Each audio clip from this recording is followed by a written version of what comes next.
Temporary mass for Unitech with talks to resume classes. Grand Chief Sir Michael attends final governors conference. And instruments signed for proposed shale gas exploration. This is National EMTV News with Hope Imaka. Good evening and thank you for joining me for Wednesday's news. Grand Chief Sir Michael Somare arrived this afternoon to a low-key welcome at Natsap Airport, followed by a very warm welcome at the provincial government headquarters. This is Sir Michael's last engagement at the Governors' Conference. He called for respect of democratic processes. The Momase Governors' Conference officially starts today. Over the next 2 days, governors of Medang, Morobe, Sundown and the East Sepik Province will be meeting in the Momase Governors Conference in Leh. High on the agenda will be topics on shipping services and border trade. For Morobe, this visit by the Grand Chief is important because it's the last one as East Sepik Governor. Just after 2 p.m, an New Guinea flight touched down in Leh. A Morobe delegation led by Governor Kelly Naru went to meet the Grand Chief. He was led to a waiting vehicle and escorted to Leh. At various sections of the highway, traffic was brought to a standstill to allow for the convoy. The Grand Chief was taken to the provincial government headquarters where he delivered a short address about recent events and the need to follow democratic processes. Yung sabi na sila time, good pla time. Tapos no good pla time Tomas. Today ba all bel blo yung pen, bel blo all smati ni pen, bel blo all mama papa long place, only sorry. Tomorrow the Grand Chief will be taken on a day visit to his old school, Dragahafen, in the Finschhafen district. For Morobe, it is an important link that it has to the father of the nation. Bethany Harriman, National EMTV News, Leh. The administration of the University of Technology in Leh has refused to allow the destruction of the mass and recent unrest to stop it from achieving its goals of resuming the academic year. A temporary mass is being built and additional support being sought to resume the next semester. Morobe Governor Kelly Naru was given a tour of the university yesterday, during which he made a strong call to the political representatives of Enga and the Southern Highlands to support the rebuilding of the university. While the destruction is evident, so too are efforts being made to restore normalcy at the University of Technology. The Morobe governor was taken on a tour of the university grounds where he saw for himself container buildings that had been brought in as temporary messing facilities for the university. Vice-Chancellor Dr. Albert Schramm has refused to allow the events of recent weeks and the calls for his sacking to dampen the spirits of the administration. There's a lot to do. So after the funeral of late Graham, our student who sadly passed away, we will dedicate our efforts to rebuilding as soon as possible. A little over 2 weeks ago, one student was killed during a brutal attack. 4 buildings were burnt by a rampaging mob immediately after the killing. One of the buildings burnt was the mess, its destruction effectively ending any immediate hope of a resumption of class within days. The Morobe governor didn't waste time mincing his words when he issued a strong call to political leaders of Enga and the Southern Highlands, whose students have been at the center of the feud. I am calling on the leaders and people of Southern Highlands. I am calling on the leaders and people of Enga. Your kids caused this mess. And our kids have now become the sacrificial victims of the mess that your kids created. You leaders have now got to own up, take responsibility and contribute to the rebuilding of this place. Since the beginning, Unitech adopted a different approach to resolving the crisis. It facilitated the referendum conducted by the Electoral Commission. It allowed time for university students to conduct awareness meetings outside of Leh City. Now, as students at UPNG take in the news of the suspension of the academic year, Unitech is preparing to start the second semester with a temporary messing facility. Scott Waide, National EMTV News, Leh. The Catholic Bishops' Conference has condemned the decision by the UPNG Council to terminate the 2016 academic year. PNG and Solomon Islands General Secretary Father Victor Roche said although it was a tough decision, more social trouble will brew from the unemployed students. The CBC is concerned the present unrest may get out of control. The Catholic Bishop Conference is appealing to Prime Minister Peter O'Neill to come out publicly through the media and address the people of PNG about the present situation to get back public confidence. Father Victor Roche said the students have already lost confidence in the Prime Minister and the situation has to be brought under control. The students have lost their confidence, especially the state universities, the 3 of them, and that is almost 15,000 students, and it is not a good situation. The CBC is appealing again to the university councils and administration to seek help from them towards reconciliation. They also want a neutral party to inquire into the whole situation, to find a way forward and to fast-track other commissions of inquiry. They, however, supported the Prime Minister's call to intervene and save the academic year. Father Victor said the UPNG Council has not looked into all the possibilities before shutting down the academic year. We are not worried that he did not intervene. Now he has to intervene. You can imagine 5,000 people going back to their communities and doing nothing. And that means these intellectuals, they are brewing trouble in the community. Otherwise, if they are here, they are making use of their time in the university. They learn and the money is saved and their time is not wasted. Yesterday, the UPNG Council announced the termination of the academic year after students and staff continued to be intimidated. Acting Chancellor Nicholas Mann said it has created a threatening environment that is not suitable for learning. Vasinata Yama, National EMTV News. A 3-man bench is of the view that the application filed by opposition leader Don Polye on the vote of no confidence should proceed at the Supreme Court. This morning, the 3 judges collectively ruled that Mr. Polye has a direct interest in the matter in his capacity as not only a member of parliament but the leader of the opposition side. Polye was present in court with his deputy Sam Basil when the case was mentioned. The 3-man bench include Chief Justice Salamo Injia, Deputy Chief Justice Segib Salika, and Justice Colin McKyle. In order for any case to proceed at the National Supreme Court, the lawyer representing the appellant must prove to the court that the appellant has an interest in the matter. For this application, Polye's lawyer Marshall Cook successfully convinced the judges that Polye had an interest in this proceeding as a member of parliament. This then led to the 3-man bench agreeing for the case to proceed. This case is in relation to the vote of no confidence on the Prime Minister, Peter O'Neill. Polye is appealing for the Supreme Court to recall Parliament to debate the motion of the vote of no confidence. So far, the opposition has been denied 4 votes of no confidence.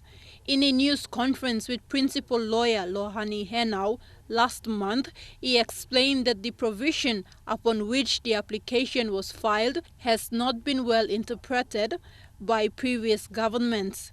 And now explained that Section 145 of the Constitution allows for a vote of no confidence. This, he says, means any vote of no confidence can be debated on the floor of Parliament, regardless of the number of parliamentarians on the opposition side. The provision of vote of no confidence is one of the key pillars in the democratic system of government that is enshrined under the Constitution. That is the only provision where the executive arm of a government's ability or its inability to be tested on the floor of Parliament in terms of governance governing the affairs of this country. Last Friday, the Supreme Court refused bids by Prime Minister Peter O'Neill, Finance Minister James Marape and Southern Highlands Governor William Powie to join as parties in Poly's application on the vote of no confidence. The same judges ruled that these parties were not relevant to the case. The matter returns to court tomorrow morning for submissions on the affidavits that were presented this morning. Tekla Gunga, National, MTV News. Koroba Lake Kopiago MP Philip Undialu was voted unopposed yesterday in Tari as the new governor for Hela Province. The governor-elect said his appointment is to fill the leadership gap late Anderson Agiru left. However, after Undialu was sworn in, another drama took place the same day when Komo Magarima MP Francis Potape and his faction moved into the assembly and declared Potape as Hela governor. After suspending the Hela House of Assembly last week due to differences, the House met yesterday understanding orders to elect a new governor. Koroba Kopiago MP Philip Undialu was voted unopposed with 7 votes to nil without the presence of rival and Komo Magarima MP Francis Potape. Defending his election, Governor-elect Philip Undialu said the matter had been dragging on for too long and the power struggle myth must end. While condemning the actions by Komo Magarima MP Francis Potape, Governor Undialu called on Potape to work with him. We should be talking about how best we can plan for the next 5 and 10 years, not fighting over political, power and greed, and anything outside of serving the interests of Hela people. Undialu's legal team says a fair amount of time was given with notices served to all parties to attend for the election of a new political head. Lawyer Raymond Kuai says the previous motion moved last week was executed yesterday in Tari under the Organic Law Section 21 subsection 1. What the Assembly did in Hela, of course subject to interpretation of to the country by a court of law, what they have done in my view is lawful. While congratulating Governor Undialu, Taripori MP and Finance Minister James Marape said Hela needs to move forward and the endless power struggle will not help at all. Minister Marape said the Assembly has spoken under lawful compliance and directions from the Department of Provincial and Local Level Government Affairs. And as I indicated, if someone is aggrieved, then the proper forum to resolve those grievances is in the court. Competent courts will handle that. But in the meantime, the Honorable Philip Undialu and his team has important matters to handle for Hela Province. The assembly process has already taken its course and finalized, so my appeal will be people on the other side to let's humble ourselves, have people at heart, development at heart, the province at heart, and work together with member Governor-elect Honorable Philip Undialu. Jack Lapave Jr., National, MTV News. Petroleum and Energy Minister Ben Micah has signed instruments for the development of unconventional hydrocarbons to allow for shale gas exploration and production. Minister Micah said identified blocks around the country have the potential for shale gas and licenses will be granted once proper studies are carried out. PNG will now position itself with North America, who has revolutionized the shale gas industry. Shale gas has become an increasingly important source of natural gas. This level of gas is found trapped within sedimentary rocks formed from mud or clay. In other words, it is unconventional gas. Today, Minister Micah announced that PNG will venture into this industry of exploring and producing shale gas. This type of gas that we never thought existed in Papua New Guinea is the news that I am announcing today. We will now join the United States in this exciting development by joining the shale gas revolution. Minister Micah said potential blocks in Southern Highlands, Gulf and Western provinces have already been identified to start exploration. However, he said it will take up to 6 to 7 months before licenses are issued for interested investors. Development of oil and gas has significantly increased in scale and in terms of its reach also throughout the country. This industry is going to have significant impact as exploration work identifies more oil and more gas reserves in different locations in our country. The minister announced that legislation for unconventional gas was passed last year by Parliament, and the necessary regulations to affect the law are being discussed by all stakeholders to go before Cabinet. The minister also mentioned looking into coal energy. However, he said there is need for a review for the Oil and Gas Act, which will accommodate for new changes and complying with COP21 agreements. Stanley Over Jr., National EMTV News. Japan provides assistance for APEC 2018, a logging company under threat following the deportation of a business partner, and a loan scheme for Lihir Islanders. Those stories when we come back.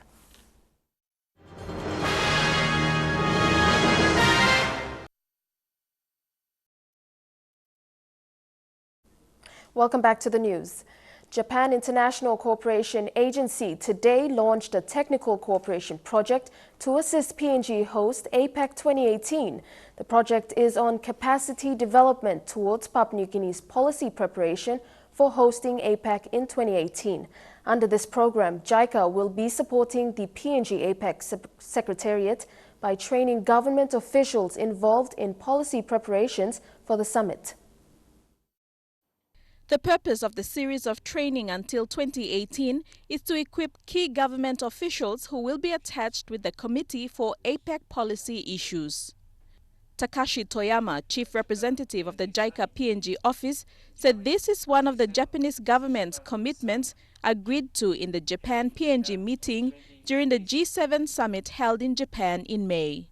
At the moment, about 30 training programs for policy-related government officials are in the pipeline, and more programs will be added in the list for 2017 and 2018 towards APEC.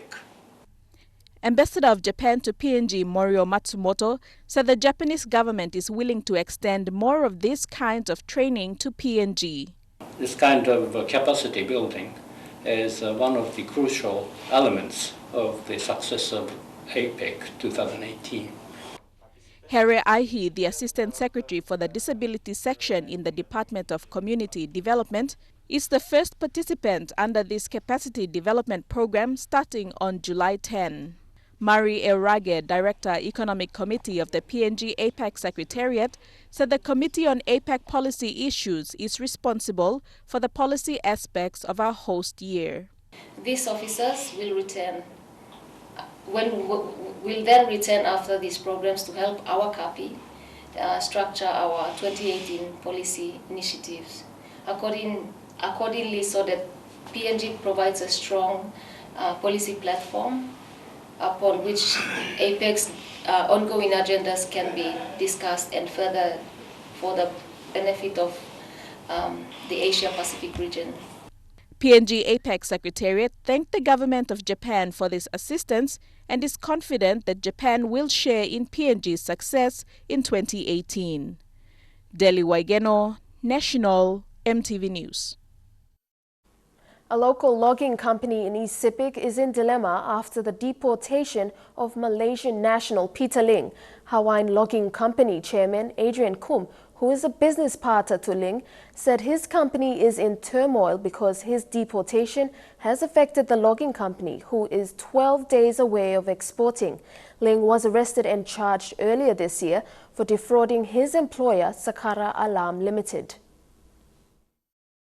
Chairman Adrian Kum says the deportation of 61-year-old Peter Ling is suspicious as his case is before the courts. There is no reason provided to us on how he was removed from this country. Is he a criminal? Is he a common criminal? If it's the method to do with administration, they have to give him a chance to be here. And for me as the chairman of the project, I will understand. He says this will affect the flow of revenue for his logging company, as they are just 12 days away of exporting their first harvest. Our logs already been harvested, and the logs been on the log pole prepared for the shipment. Earlier this year, Peter Ling was arrested and charged for defrauding Malaysian company Sakara Alam Limited. Ling was charged for false pretense in which he was alleged to use his company, Evergreen Limited, to make fraudulent deals with logging landowners in West New Britain and East Sepik. However, Mr. Coombs says they have a legitimate business partnership and he wants explanations as to why Ling was deported. Coombs further mentioned if the first harvest is not exported, over 100 jobs will be lost, which he believes will have a long negative effect on the local community. So I'm appealing to the necessary state institution to organize an independent investigation into Mr. Ling's deportation. Stanley Over Jr., National EMTV News. The Lihir Mining Area Land Association, LMALA, has spearheaded Lihir's first ever local loan scheme. It allows people impacted by mining activities on the island to borrow money and start their own businesses. It's a move taken by the association to encourage the people to be self-reliant and financially independent before the mine ceased operations. It's not always that the people of Lihir gather for such event, but over the weekend it was different. On Friday last week, the people gathered to celebrate the launching of a leveraging system, a financial system that will allow people from the affected areas around the Lihir mine to get loans to start their businesses. The essence of this leveraging system is basically the focus of the leveraging system, and I must stress this, the focus is always on the landowners. It's an individual landowner to become self-reliant and financial independence. It's a local approach taken by Lamala, the association representing the mine landowners, after realizing that life can't go on as usual for the Lihir people. We have to set up a system where landowners themselves are getting into the system, so that the focus is always on the landowner, changing the mindset from being dependency to independence, so that when the mine closes, the landowners are able to stand on their own feet and look after themselves, because the life continues after mine. It's a combined effort by Lamala, Mineral Resource Limited and Microbank to make this happen. It's a concept that centers around self-reliance and financial sustainability, a vision stated in the Lihir Destiny Plan that they want to achieve. In PNG, the impacts of mining operations in resourceful areas have provided a lesson for the Lihir people not to follow the same path, such as in Misima Island, where the current economic standard has been reduced to a mere subsistence economy after the mining operation ended. Many of the people have now returned to subsistence gardening, fishing and alluvial mining as a means of earning an income. Whatever we do today, we need to make sure that we need to plant the right foundation today, so that if the mine closes, at least we have something to leave for our kids in the future. Over the weekend, new sets of equipment for the program arrived, and work on mobilization of landowners is expected to begin in the next few days. This is one of many steps taken by Lamala to make sure that the Lihir people are self-reliant and financially independent before the mine ceased its operations on the island. Edwin Fidelis in Lihir, National EMTV News. Melanesian Trustee Services has announced that unit holders of Pacific Balanced Fund will receive an increased distribution of 24 toya per unit for 2015. This is an increase of 5 toya from 2014 results announced early this year. General Manager Corporate Services and Governance, Lawrence Stevens, said this follows another year of successful growth for Pacific Balance Fund. According to Mr. Stevens, the fund's performance has been overwhelming, reaching 616 million kina in net assets in 2015, with a calculated net profit of 61.3 million kina. As a result, the full-year dividend distribution to shareholders is over 3 million kina. The Morobe provincial government will work with multinational cocoa exporters who are willing to help develop downstream processing within the province.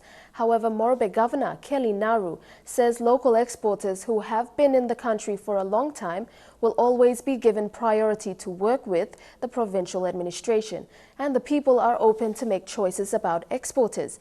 The Morobe provincial government has made commitments to the cocoa industry, but work is slow because of lack of funds. Morobe province has recently found its footing in the cocoa industry, and its ranking, the province sits just below leaders East New Britain and East Sepik. Last year, whilst Cocoa Cooperative from the Lower Watut area won a prestigious Cocoa of Excellence Award in Paris. The Morobe Provincial Administration has been supporting the cooperative and its endeavours.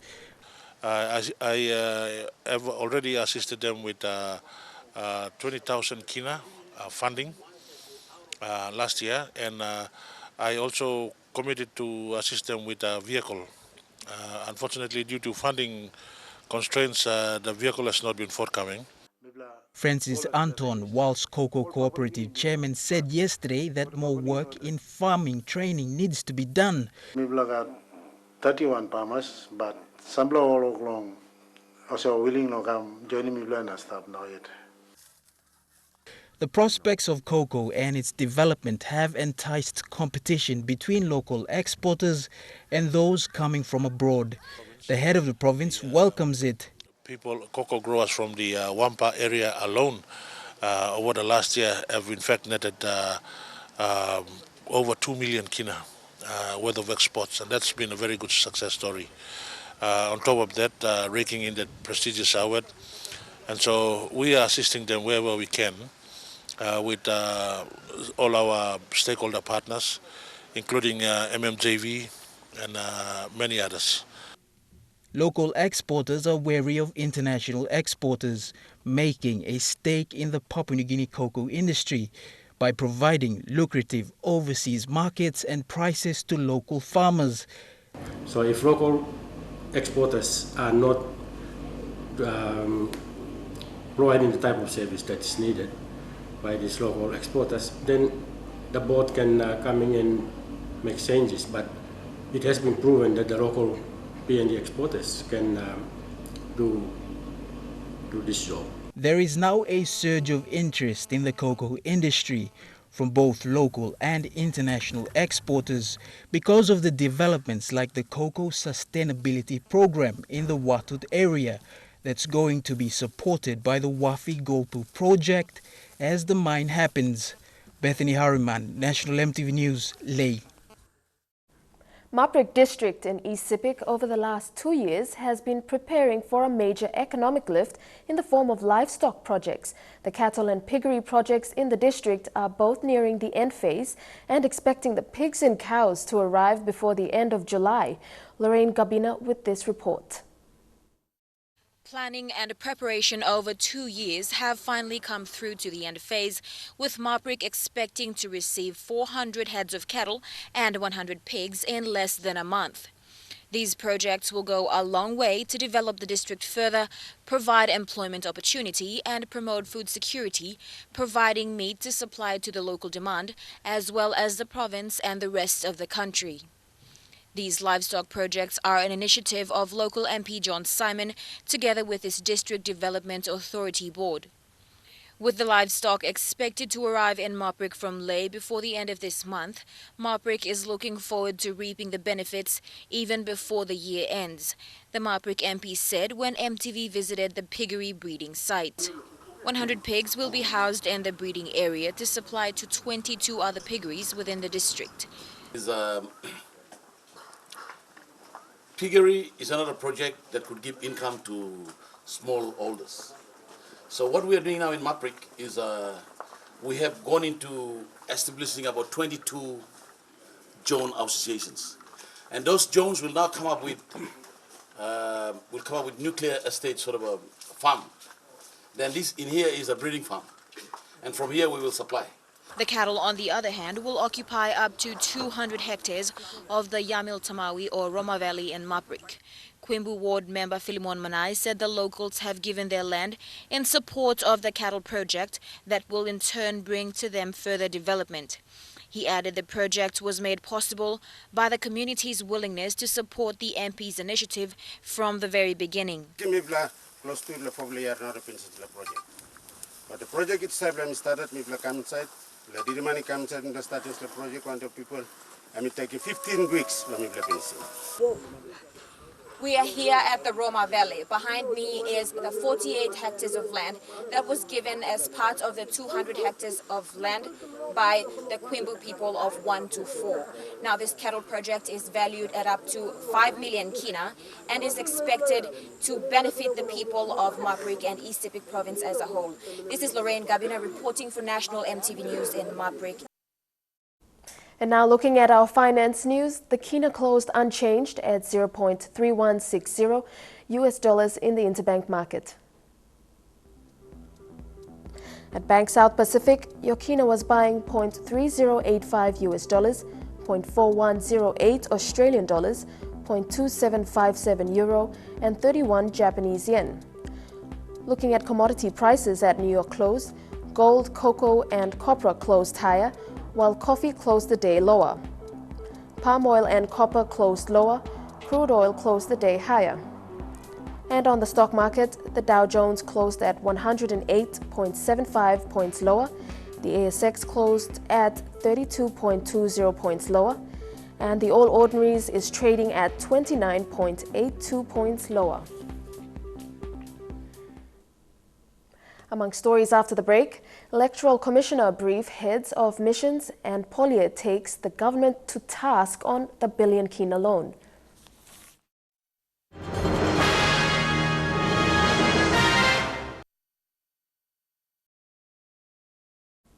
Welcome back to the news.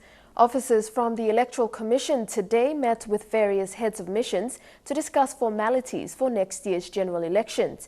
Electoral Commissioner Patilius Gamato said the heads of missions were major stakeholders in the election preparations in terms of funding. In the meantime, he said the Electoral Commission is yet to update the electoral roll. The dates still remain, okay? On the 20th of April 2017, we will issue the writs. The Governor General will issue the writs for the election next year. And we hope to return the writs on the 24th of July 2017. So that gives a total of 3 months for us to conduct the election. So the election will be conducted within 3 months. So this meeting with the heads of mission is basically to inform them of what we are doing. I know different embassies, different missions have different procedures and processes. So as an inaugural meeting, I basically asked them to provide me some information, give me some information in terms of their processes. If we are to seek support from foreign missions and embassies, they tell. Opposition leader Don Polya is taking the government to court over the 1.5 billion kina loan recently secured. Polya said once the first tranche is released, he will file papers at the Waigani court. The former treasurer said the government should have sourced the loan from either World Bank or IMF. In his statement yesterday, opposition leader Don Polya said the loan could have been sourced from a financial institution where a reasonable rate can be given. Polya says the government is not thinking wisely, stating that the current downturn in the economy should have hinted to the government where to acquire the loan. IMF and the World Bank, that's where the soft loan can be engaged. I would encourage them to talk to Asian Development Bank. That's where the soft loan can be found, and that's where they're friendly enough to help Papua New Guinea come out of this cash crisis. Since the loan was secured, the opposition frontman has been questioning and condemning the government over the 1.5 billion loan. With the first tranche of funding soon to be released to the government, the former treasurer said he would be taking the government to court. Polya's lawyers have already put their papers together to file a case at the Waigani National Court. But with this most expensive, it's going to get Papua New Guinea more deeper and deeper. So on behalf of the people, I will take the matter to court, and I've already started court documents and court papers already. However, in an interview with MTV's resource, PNG Treasurer Patrick Pruitt defended the loan, stating the loan was captured while passing the 2016 budget last year. Once things are captured in the budget, it is well within our limit to borrow. Our country, since independence, has not defaulted in one single loan. According to Treasurer Pruitt, the loan was sourced under the guidance of Bank of PNG and the Treasury Department.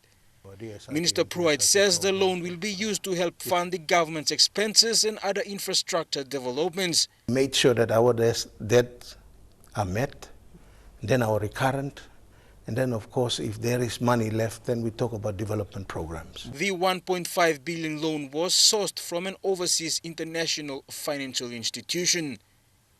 Jacob Pava Jr., National EMTV News. Hundreds gathered at the Sir Ignatius Kilage Stadium in Lae yesterday to pay their last respects to the late Dr. Alfonse Rongap, who was brutally murdered 2 weeks ago. City residents paid tribute to the Lae pediatrician at the funeral service before his body was flown to his home province of East Sepik to be finally laid to rest.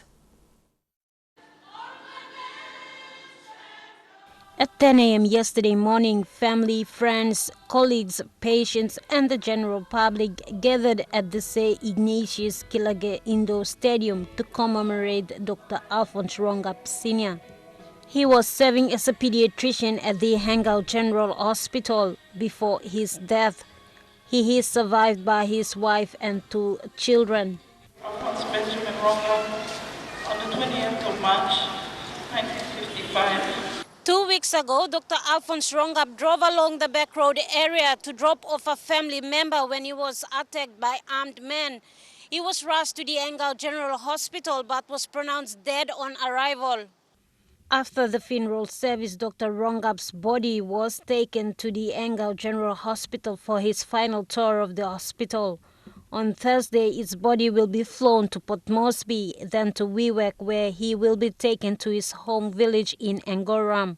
There he will be finally put to rest. Mata Luis, National EMTV News, Lae.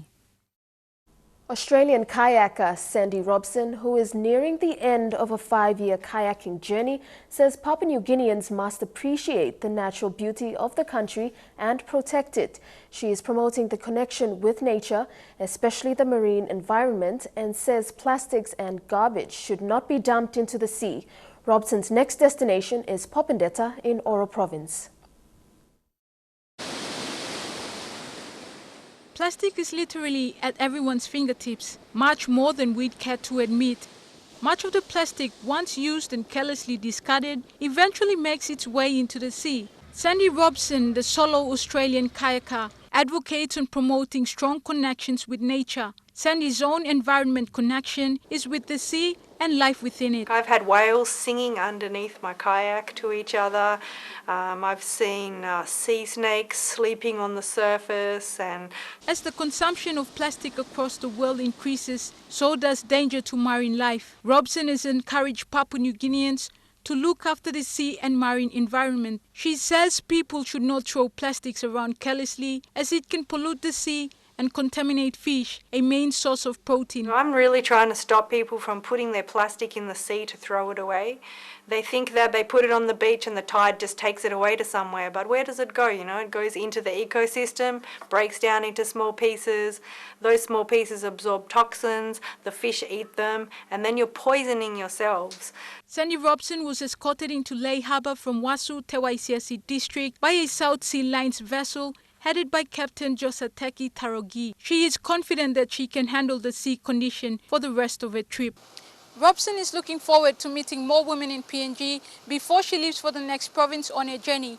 Her next destination will be in Popondetta in Oro Province, and then she is on to Alatau in the Milne Bay Province. She hopes to visit all areas on the coast of PNG before heading back to Australia. Julie Badwi Owa, National EMTV News, Lae. Trukai Sports is next. Stay tuned.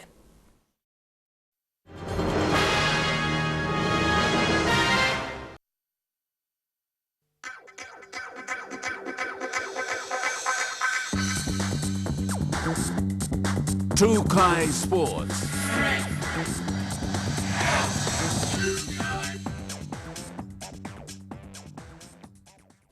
Welcome to Trukai Sports. 7 kickboxers from NCD will leave the country this Friday for Sydney. This will be the first time for the team to travel overseas to attend an international bout. Under the guidance of coach Mark Sondo, the kickboxers are looking forward to the challenges ahead. Godwin Eki reports. 7 strong fighters from Papua New Guinea will go against the rest of Australia on 30th of July at the International Kings of Combat tournament, which PNG fighters will use to showcase and expose their skills internationally. All the fighters that are attending the kickboxing tournament are all national kickboxers and have all participated in the PNG Games. Coach Mark Sondo, who's in charge of the boys, said the only thing important is for the boys to show off their talent overseas in the ring, to finish all their rounds and to avoid knockouts. He said win or lose, the boys will still be champions. The fight is promoted by Steve Jess, one of the big promoters in Sydney. And the fight's a non-title fight. It's just a debut for the new fighters to take them down to Sydney, and then they'll expose themselves in the international arena, and probably they'll have a chance coming up for the next years coming up. Sondo will fight Chris Johnson from New Zealand, one of Stanley Nandek's opponent that fought him twice in the ring. One kickboxer, Freddie Marai, said fighting overseas and representing Papua New Guinea overseas is something he is proud to do. As a first time, I feel a bit nervous at the first place time information, but then I fight, everything is normal. One of the experienced fighters in the team who have competed overseas 4 times in the past, Alex Wargop, said he is confident the boys will do well. Been around 2008, in Sydney. We've been lost elimination round. But my second fight, Darwin. Some of the fighters attending are Alex Wargop, John Ake, Tom Tompa, Freddie Marai and coach Mark Sondo. Godwin Eki, National MTV Sports. The Junior Netball Championship ended this afternoon on a good note. Many young players from around the country took part in the championship. They competed in 4 divisions, the under-13s, under-15s, under-17 and under-21. The grand finals were underway late this afternoon at the Rita Flynn Indoor Complex. In this 3-day event, many skillful plays have been displayed on court. In the under-21 division grand final, POM is facing Central after beating Motukoita South in the semi-final with a 17-10 scoreline. Under-17 semi-final division, POM narrowly beat Motukoita South with an 18-16 win, securing them a grand final spot after a tight game. They are facing Central as well in the grand final. We have 10 associations that have participated at this year's Junior Championships and 67 teams. And out of that, 32 games of round-robin games. Grand finals are also underway for the under-13 and under-15 divisions with POM, Motukoita South, Central and Kairukuhiri facing each other respectively. Meanwhile, selectors are on lookout for talented players to make the Netball Under-21 World Cup qualifiers selections. Dini Rose Raiko, National MTV Sports. Trukai Sports continues after the break. Stay with us.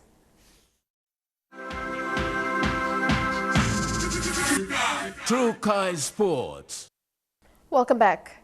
Sponsored by KK Kingston, the powerlifting competition last weekend saw powerlifters from within NCD and Central, as well as from overseas, take part in the challenge. Many of the powerlifters took the opportunity to test their fitness level and to see where they needed to work on most. The competition was to showcase individual talents from the ages of 18 and above in a fun and friendly atmosphere.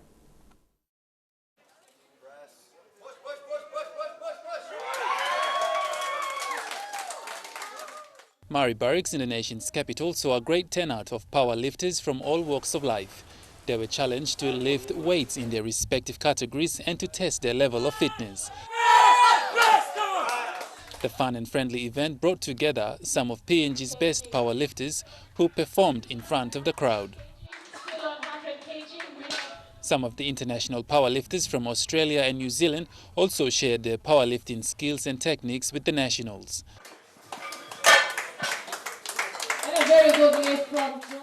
PNG Powerlifting Federation also attended the event to promote the code and also to identify potential lifters for PNG. The competitors were judged on squat, bench and deadlift. Godwin Eki, National MTV Sports.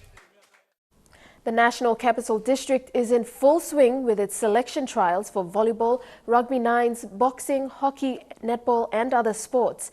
Team NCD is expected to have a total contingent of over 500 athletes, coaches and technical officials to the 7th BSP PNG Games in Kimbe. Meanwhile, Kimbe, Rabaul, Leh, Central and Gulf and other centers around the country are also finalizing preparations for the Kimbe Games.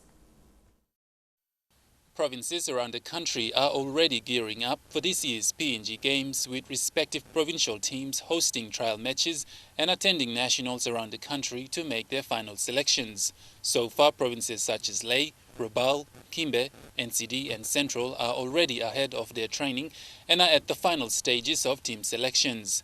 For Team NCD alone, they have already started with trial matches in volleyball, netball, basketball, rugby nines, hockey and darts. Team East New Britain is running its youth competitions to select teams in various sporting codes such as rugby league and taekwondo. Meanwhile, with all preparations underway, including facilities for sporting venues, host province West New Britain is expected to accommodate over 10,000 athletes and officials from around the country. Godwin Eki, National EMTV Sports. And that ends Chukai Sports. I'll have the weather details for the next 24 hours after these short messages. Chukai Sports.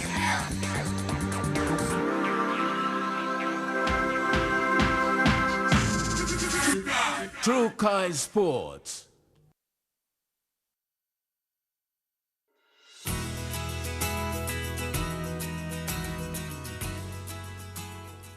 Your weather forecast for tonight and tomorrow.